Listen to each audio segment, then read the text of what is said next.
आवाज लगा, सुनो गांव के लोगों, तुम्हारे गांव से बाहर जो मंदिर है उस मंदिर में कटाई आई है, जो दूसरे के बच्चों को खा रही है, पता नहीं किस माँ की गोदी खाली कर दी, पता नहीं किसके बच्चे को मार दिया। अपने अपने बच्चे देखभाल कर रखना, होशियारी से। जो जब बात कही तो पूरे गांव में हलचल मच गई। अब क्या होगा? कालू मेहतर हरिशन से बोला, इधर आ, तलवार उठा, जल्दी जा, उस राक्षसी का वध तुम्हें करना। अब हरिश्चंद्र भागे, आवाज लगाई तो तारा उठ करके खड़ी हो गई। महाराज क्या हुआ? कहने लगे, पागल औरत, तेरा लड़का मर गया। तो इसका मतलब ये तो नहीं हुआ दूसरे की संतान खा रही है। कहने लगी, है प्रभु मुझे नहीं पता ये छल मेरे साथ किसने किया, क्या मैं ऐसा कर सकती हूँ? हरिश्चंद्र कहते, तारा जानते तुम ऐसा नहीं कर सकते, लेकिन मैं क्या करूं? मेरे महाराज का हुक्म है, मैं तुम्हें मारने को आया हूँ। तारा बोली, तब क्या रहे प्रभु, मार ही दीजिए, क्योंकि ये दुख से भरी जिंदगी मुझसे जी नहीं जाती। हुआ ऐसा,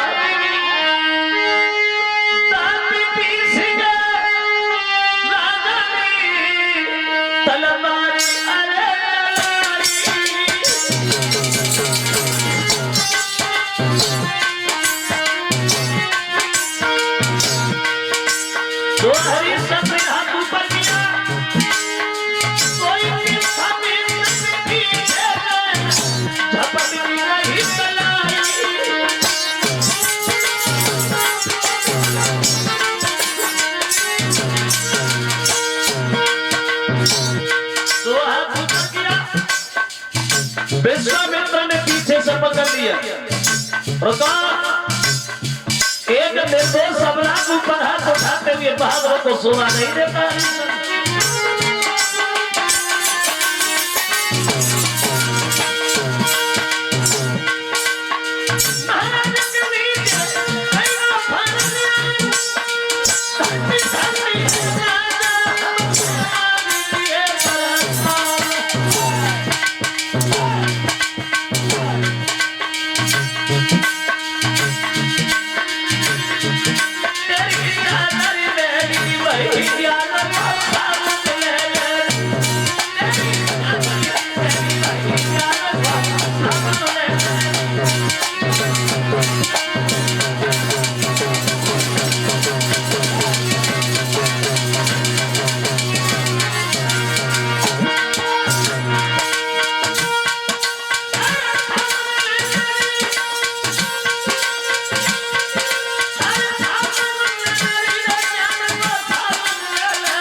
मारना ये बहादुरों का काम नहीं है। हरिश्चंद्र, जो हरिश्चंद्र को देखा तो विश्वामित्र की तरफ महाराज की निगाह पहुंची तो कहने लगे, तुम यहाँ मेरा राज्य छीन के हमें दर दर भटकाने में कोई कंजूसी नहीं की तुमने, तो यहाँ घूम रहे हो, बर्बाद हो गया मेरा राज्य तुम्हारे पीछे। बोले, कुछ नहीं होगा महाराज, जैसा तुम हमें दे के आए थे वैसे ही सब लोग हैं वहां। तुम्हारे गुरुजी से हमारी एक दिन बहस हो गई, इसलिए हमने आपकी परीक्षा की। वशिष्ठ भी भाग करके पहुंचे। पत्री कहती है तो मेरा लड़का भी इस परीक्षा में मारा गया। बोले नहीं। आवाज लगाई, अब वो रोहितास जो है वो सबके बीच पहुंच गया। तीनों प्राणियों को वो कहानी सपने की भांति याद बनी रही। अयोध्या में आते और रोहितास को राजा बनाते और पति और पत्नी जो दोनों थे ये विमान पे बैठ करके सीधे स्वर्ग धाम के लिए प्रस्थान करते हैं। बोलिए भगवान शनि भगवान की।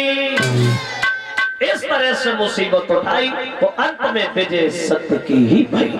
अब देखिए, ये तो थी सब सूर्य वंश की कथा। देश के हमारे इस उत्तर प्रदेश में और उत्तर प्रदेश के नगर मथुरा में किस तरह से भगवान यादवेंद्र सरकार योगी राजा कृष्ण का अवतार हुआ। बहुत सुंदर कथा कन्हैया के जन्म के बारे में देखे, किस तरह से भगवान कन्हैया हमारे यहाँ आए।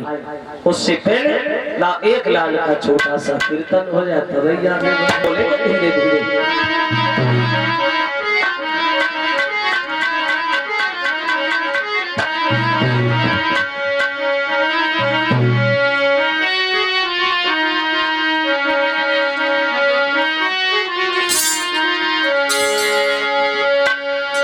बोलेंगे सभी लोग। गोपियां भगवान कन्हैया से बोली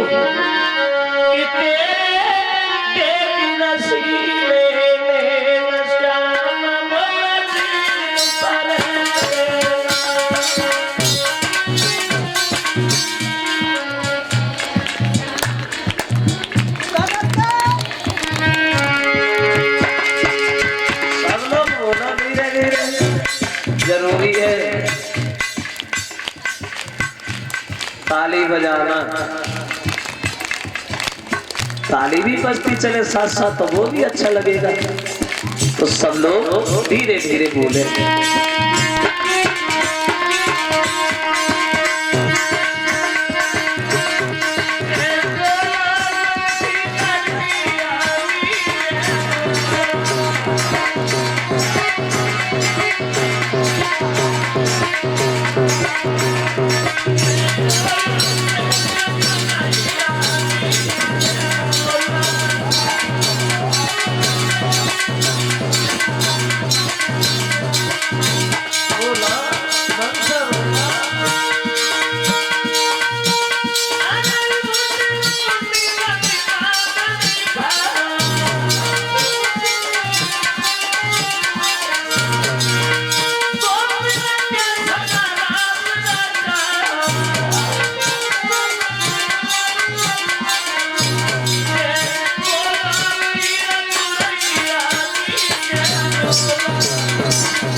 आगे बढ़े, कृष्ण जन्म के बारे में देखें, किस तरह से भगवान कन्हैया का अवतार हुआ था।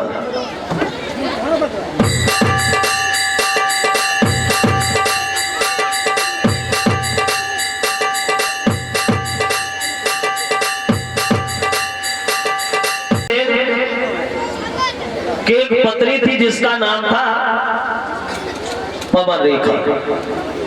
पवन रेखा बहुत सुंदर थी, श्रोताओं देखने में पवन रेखा बहुत सुंदर थी। और ये सुंदर तो थी लेकिन इसके विचार भी बहुत सुंदर थे, विचारों की भी बहुत सुंदर थी। इस पवन रेखा का एक नियम था, जब ये सुबह को जगा करती थी तो सबसे पहले अपने पति के चेहरा को देखती थी, पति के दर्शन करती थी, पैर छूती थी, उसके बाद घर का कोई दूसरा काम करती थी। सबसे पहले पति के पैर छूना, उसके बाद घर का कोई काम करना।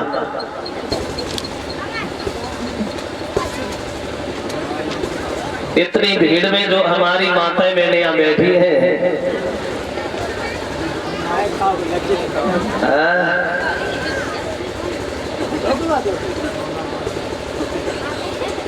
अगर हमें ये पूछ ले कि लोगों में कौन सी ऐसी स्त्री है जो रोज पैर छूटी है, उठा दो हाथ एक आदमी हाथ को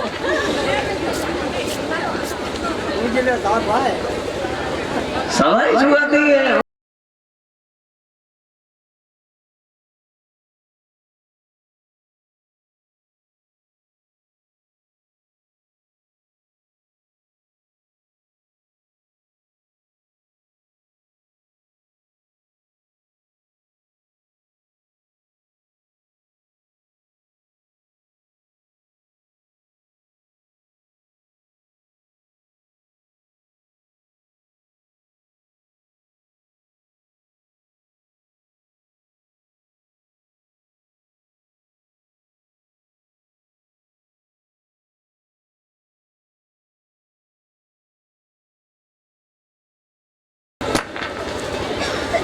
तो वज़ीर साची कहे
क्या है यार, जो क्या काम करे वही कंस जो था ये उग्रसेन से पैदा नहीं हुआ था, एक दुर्मिल्क नाम के राक्षस से पैदा हुआ था। एक दिन पवन रेखा अपनी सहेलियों के साथ में बोली है, चलो आज घर पे अच्छा नहीं लग रहा, चलो बागी घूमे। और जब ये कहा कि बाग घूमे तो लड़कियों को अपने साथ लिया है और बोली, चल संग सहेली घूमिया,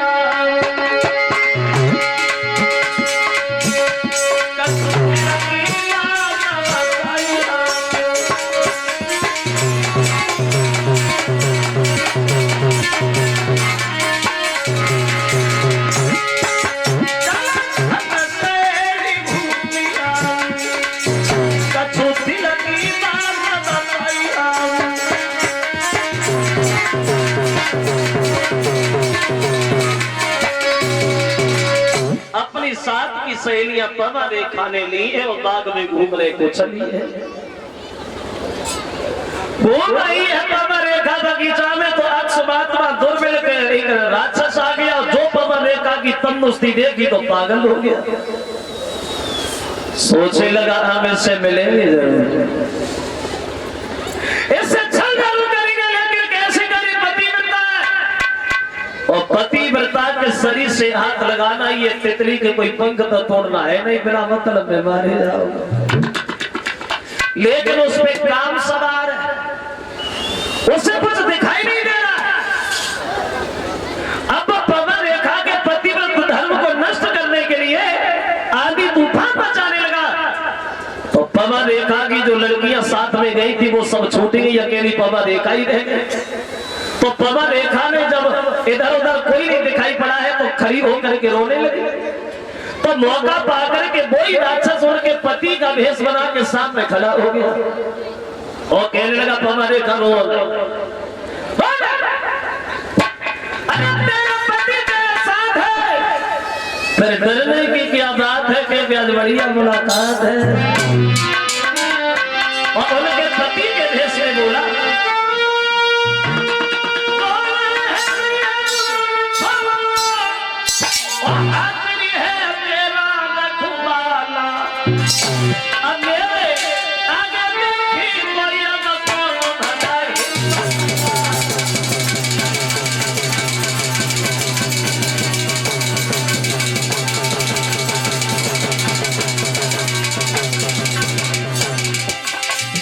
उनके पति का भेष बना के बोला है, पवन रेखा रो नहीं, अब तो हम आ गए हैं तो रोना तो नहीं हो।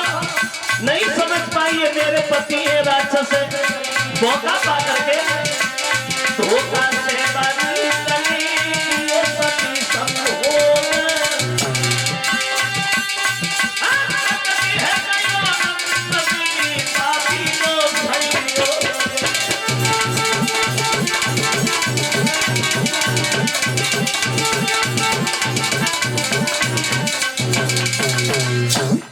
धोखा से पानी चले और कियो सती संभोग और प्रकट है गयो अंत में वो पापी को संयोग। मौका दे करके उसने पवन रेखा के पतिव्रत धर्म को नष्ट कर दिया और कोई राक्षस जो है वो अंत में अपने भेष में आ गया। जो पवन रेखा ने देखा तो पवन रेखा खड़ी की खड़ी रह गई। कभी तू, अरे तूने क्या कर दिया? तूने तो हमें अपने पति के सामने मुंह दिखाने के लायक भी नहीं छोड़ा। अगर ये बात हमें पहले पता होती तो मेरा पति नहीं है तो मैं तुझे श्राप दे के रसम कर देती। मुझे ये ज्ञान नहीं था, मैं तुझे जिंदा जमीन में मिला देती। लेकिन अब मैं करूं तो करूं क्या, क्योंकि मैं श्राप देने के लायक भी तो नहीं रही। और वो पवन रेखा अपने मन की भावना प्रकट करने लगी। ये तूने क्या कर दिया? कि तेरा हुई सत्यानाशी अधर्मी धर्म मिलालो।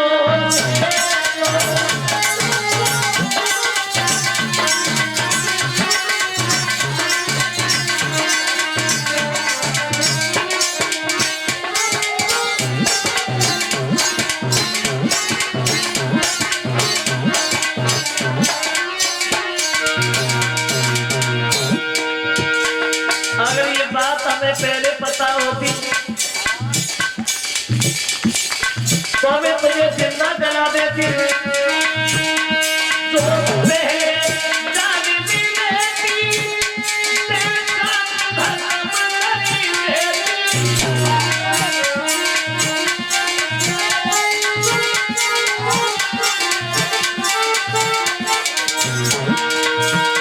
कैसा भस्म कर देती, तो पहले जान दी लेती।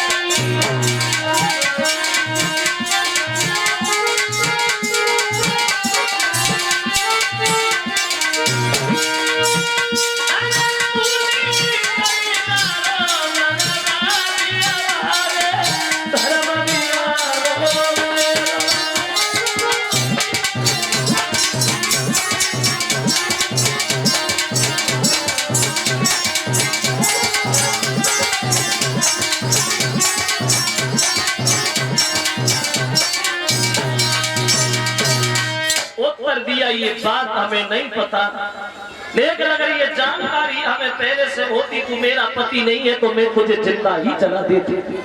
राक्षस बोला रो नहीं, रो नहीं भाई, जो होना था वो तो हो गया है बाबा। देखा अगर तुम्हें कष्ट है तो कहे, तो बोला है कि काम करो, अभी तक तुम्हारे कोई लड़का नहीं हुआ था, लेकिन अब हम तुम्हें ये वचन देते हैं कि अब तुम्हारे लड़का होगा। और तुम्हें पता है वो लड़का कैसा होगा, कैसा होगा? मुझे पता है तेरे जैसा राक्षस तो होगा। बोले हाँ तेरे जैसा राक्षस होगा, लेकिन तेरे जो लड़का होगा वो कैसा होगा? तो राक्षस जो है वो समझाने लगा, सुना था मैंने कहा मेरे समान नहीं होता होगा, न कोई पाएगा।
बात है क्या आरी के जाएगा।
याद रहे इतनो प्यारा भगवान के हाथ से जाएगा।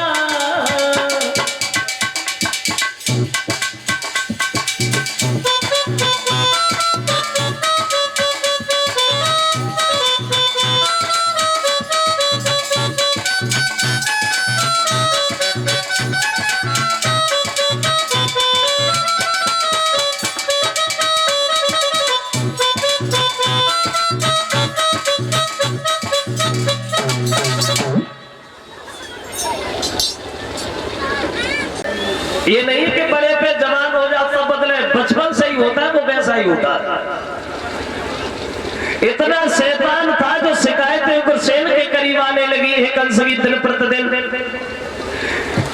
एक दिन सब लोग बड़े हताश हो गए, बोले अब तो महाराज से इकट्ठे होके चलो कहो, अब ये नहीं मानेगा। तो सब लोगों ने सलाह मिलाई है और पहुंच गए जहां दरबार लगा है, बोले प्रभु माफ करना, वैसे आपसे शिकायत करते हुए मुझे अच्छा तो नहीं लग रहा है, क्योंकि इसमें आपका कोई दोष नहीं है, लेकिन इतना जरूर कहेंगे महाराज जब राजा ही उल्टा चले तो ये प्रजा किसके सामने रोएगी।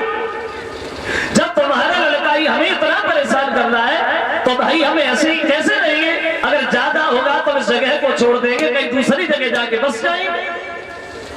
तो उग्रसेन को ये बात बिल्कुल अच्छी ही नहीं लगी, बड़ा शर्म सी महसूस हुई। सोचने लगे मेरे शासन में आज तक किसी ने शिकायत ही नहीं की, मेरे मौका भी नहीं दिया और मेरे बच्चे की खातिर ये उल्टे सीधे काम। क्रोध आ गया, उग्रसेन ने कंस को बुलाया, कंस इधर पागल हो गया तुम, ये क्या भूल गया। जो रिश्ता शेर और वन का होता है वो राजा प्रजा का होता है। अपने शरीर के घमंड में आकर के वन को उजाड़ दे तो अपने शरीर को कहां छुपाएगा।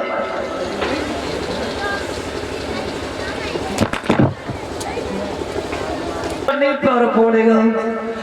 अब जब कंस राजा बना तो सब लोगों को दरबार में बैठ के संबोधित करने लगा। हमारे इस दरबार में बैठे हुए सभी भाइयों, आज तक के लिए तो हम आपके राजकुमार थे, लेकिन आज के बाद राजा होने के साथ साथ तुम्हारे भगवान हैं। कहना पड़ेगा कि हम तुम्हारे ईश्वर हैं, हम ही तुम्हारे भगवान हैं। और एक बात कान खोल के सुन लो, जो हमारे पिताजी के शासन में हुआ वो भगवान कंस के शासन में हरगिज नहीं होगा। पागल थे हमारे पिताजी और उससे बड़े पागल तुम, जो तुम कहते रहे वही हुआ, लेकिन आज के बाद ऐसा कुछ नहीं होगा।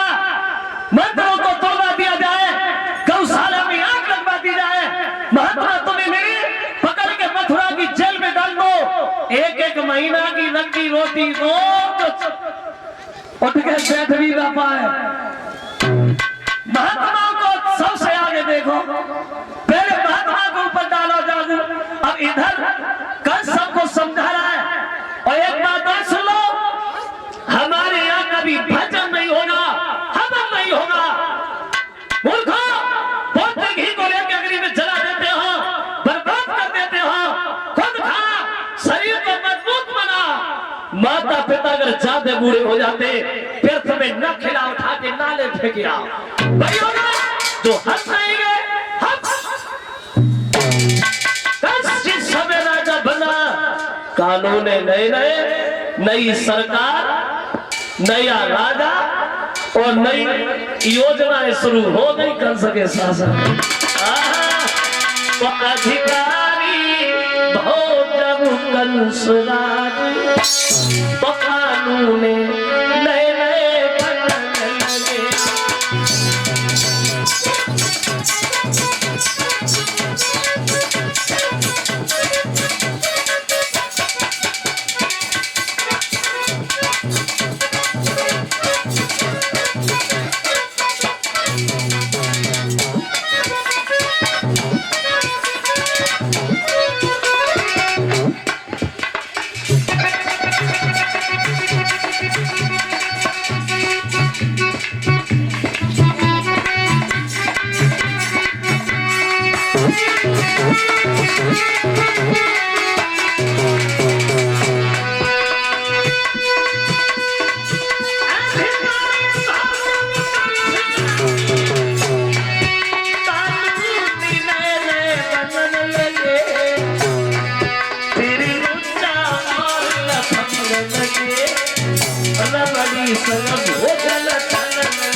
कंस जिस समय राजा बना तो कानून नहीं तैयार हुए।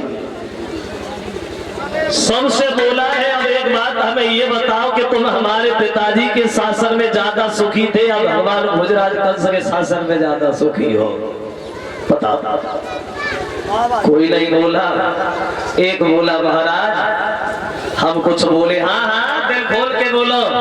कहने लगा प्रभु आपके पिताजी के शासन में दीन दुखियों का बड़ा सम्मान था, लेकिन आपके शासन में ये गलत हो रहा है, अत्याचार हो रहा है, इस बात से हम बड़ा दुखी हैं, बड़ा दुखी हैं। कंस बोला पूरे इतनी भीड़ में कोई दुखी नहीं है, अकेले जय ज्यादा दुखी है। जल्लादो इन्हें ले जा और फांसी लगा। अगर ये जिंदा रहे तो इन्हें दोबारा दुख होगा, हम किसी को दुखी नहीं देखना चाहते। बोला इनके अलावा कोई और दुखी है क्या?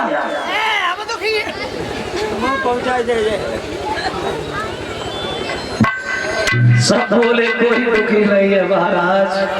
बोले होना ही नहीं चाहिए, हमारा कोई अपने मन की बात उस कंस से नहीं बोल पाता। क्या दशा बनी लाल पीले कपड़ा बांध रखी, सबसे बड़ी मुसीबत लोगों ने कही थी। वो दशा बनी महात्माओं की कि हाथ न निकला पाई न निकला।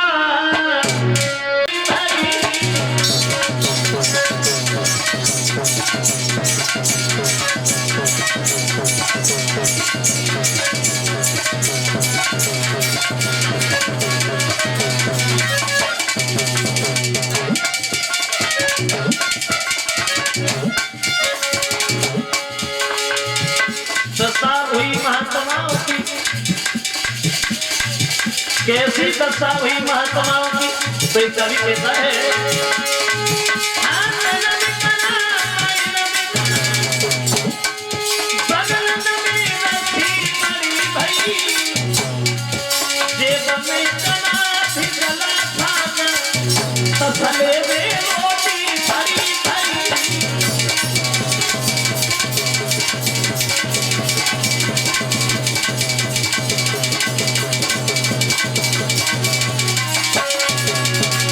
कंस के शासन में दुर्दशा हो गई।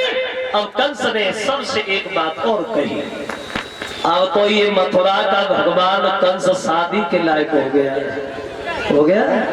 हाँ, कोई ऐसी लड़की हमें सब लोग बताओ जो देखने में सुंदर हो, जा हम शादी कर।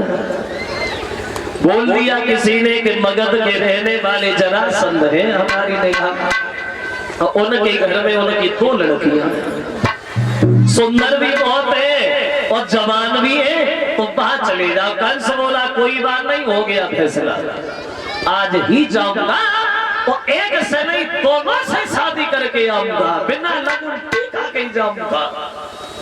चला है वो कंस, और जो जरासंध की लड़कियां हैं अस्थि प्राप्ति नाम दोनों का, ये दोनों के दोनों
ए महाराज, आप हमें जानते हो? हाँ हाँ, मथुरा के राजा हो। राजा नहीं भूल गए? ए भगवान,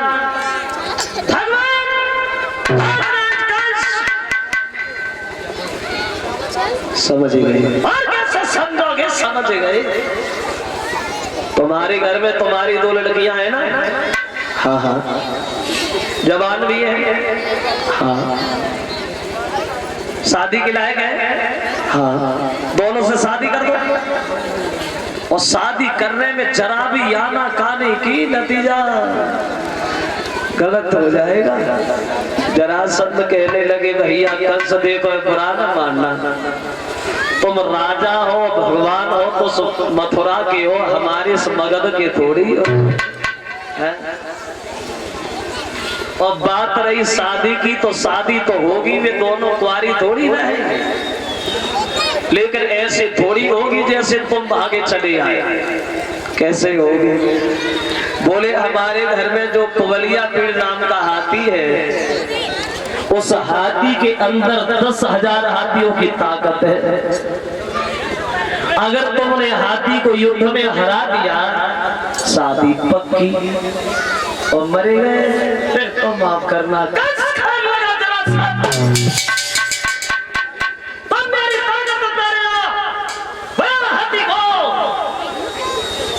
उधर से हाथी को निकाल के भगाया, इधर से कंस भागा।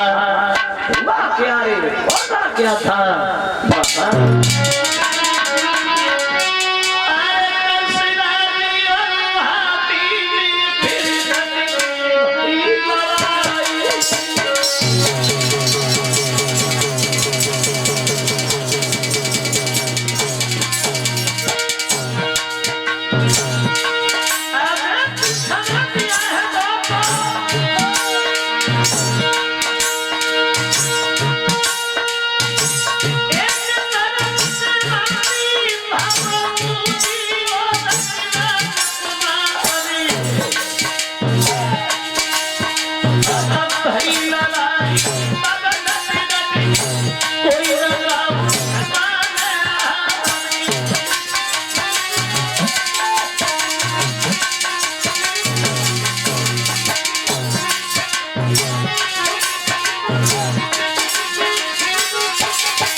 तुम्हारा हार गया है, कोई और बहादुर वो हमारे ऊपर छोड़ दो, और नहीं है तो थोड़ी देर राजा और कमैया।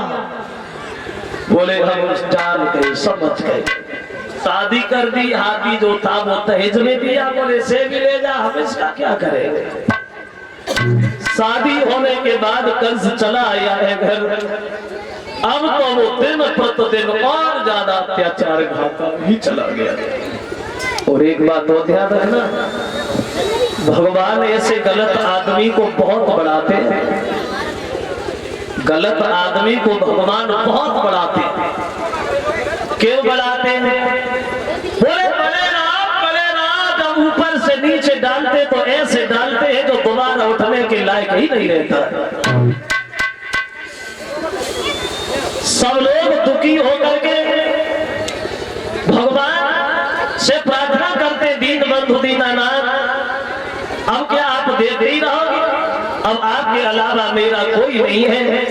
तो अंत में भगवान कहते हैं आप चिंता न करो देवताओं, तुम ही जाओ भोगने पे, सब धरो यादवी रूप और आऊंगा यदुवंश में बन के यादव भूप।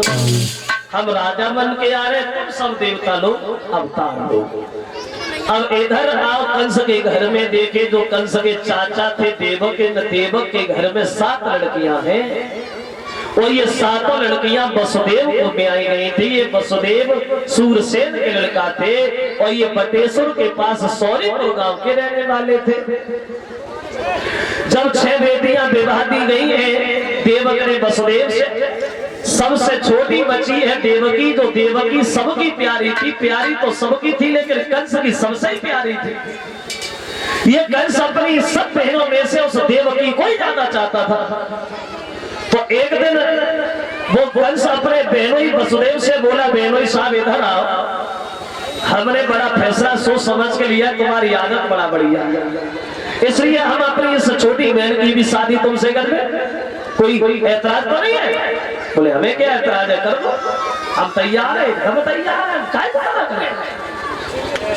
पहले ये कोई बात नहीं थी, कोई नियम नहीं था कि शादी एक ही करो, मन में आती करो, जोले होए तोले करो, कोई प्रतिबंध नहीं। उधर तो बोला है कि तुम बारात की तैयारियां करो, बारात लेके आओ हमारे घर और हम इधर आपकी तैयारियों में लगते। अब इधर देवकी की शादी के लिए वसुदेव तैयार होके चले हैं बटेश्वर से और मथुरा के लिए।